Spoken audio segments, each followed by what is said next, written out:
Jim Thomas. Okay, spell Thomas for me. Thomas. And what was your rank back in Vietnam? I was a Radarman second class. Okay, and you, sir? Harry Creamer, Creamer. I was a gunner's mate. And Harry is Harry? Right. Okay.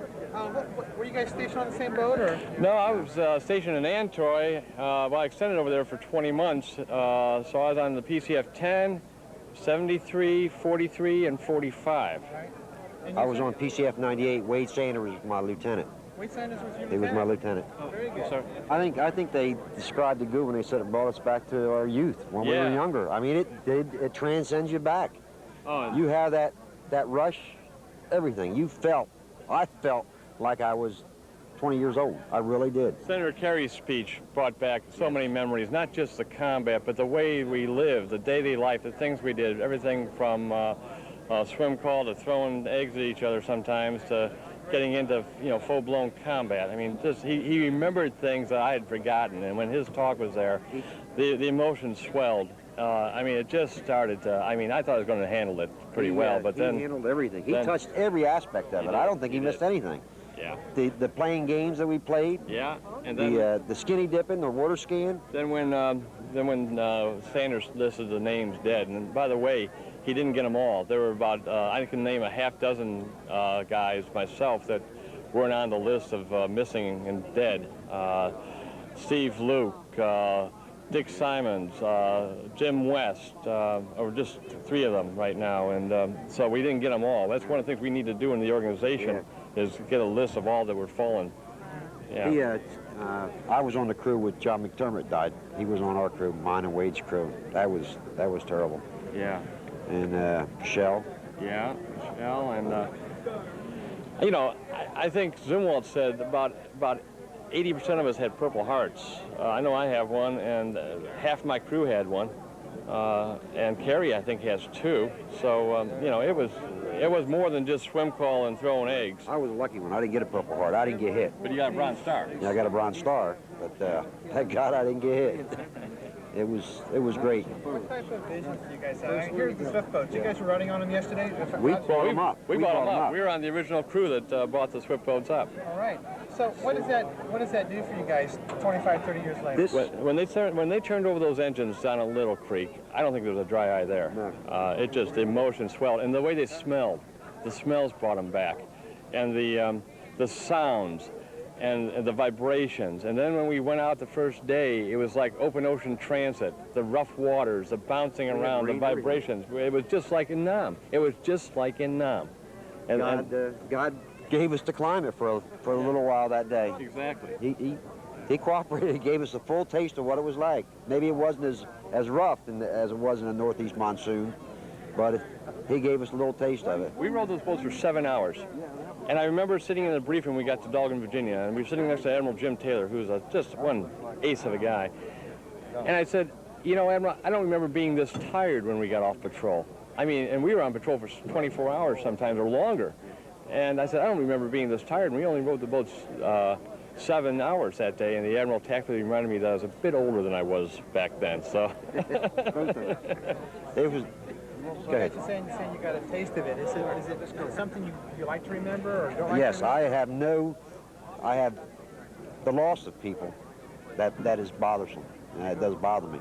But my tour of duty in Vietnam, I have no regrets. If I was young, my leader said go again, I'm that type of person. That's just me. I do it in a heartbeat. There's probably no experience in the entire life that's more intense than a combat situation. And to have a prolonged combat situation and be there with a small group of guys, a crew of 6 men, there's nothing that intense. There isn't a day go by that I don't think some part or some aspect about it. People getting married, they don't think about their marriage. People go to high school and college, they don't think about college or high school every day. There isn't a day that's gone by in 25 years that something hasn't reminded me of Vietnam. So it's probably the most intense experience I've ever had or ever will have. I don't think you'll ever see a war like that anymore. I don't think you'll see boats like that used again. Not. I really don't. I think it's too much automation. Here, you actually had a feel for what you were doing. You're not 10 miles away pushing a button and taking a bunker out or something.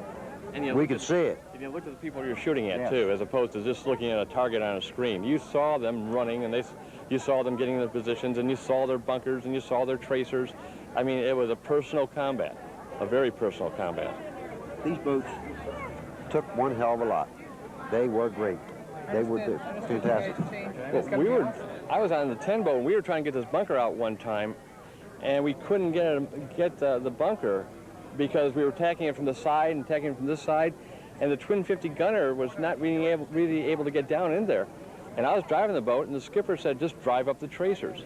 And that's what I did. I look about it today, and I said, that's probably the craziest thing you want to do, but I just drove up the tracers.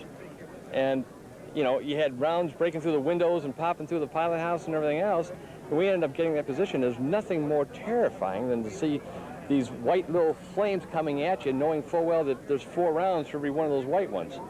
And, but you did things like that, because you had, you know, there's nothing else to do. You're the only people out there. So, it's something you automatically did. You did not think about reacting. We were not proactive. Yeah, you know, we just did it.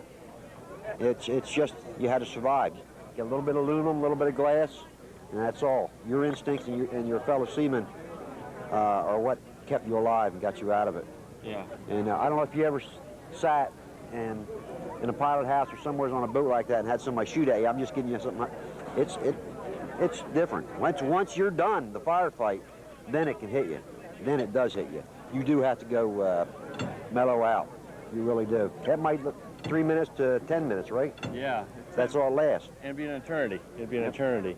I've seen rounds go in one side and out the other. On the 21 boat, see where the number is on the one boat there? There was a 21 there. A B-40 rocket went through the bow there, took out Steve Luke, killed the guy in the bow in the peak tank, and kept on going and didn't explode. That's how vulnerable those boats were. I've seen a 30 caliber go through the main cabin, through a roll of toilet paper, blow up basically the toilet paper, go out the other side. You know, it's just like the mortar box back aft, all aluminum. You have how many mortars do we have in there? about 80. About 80. I've taken hits in that.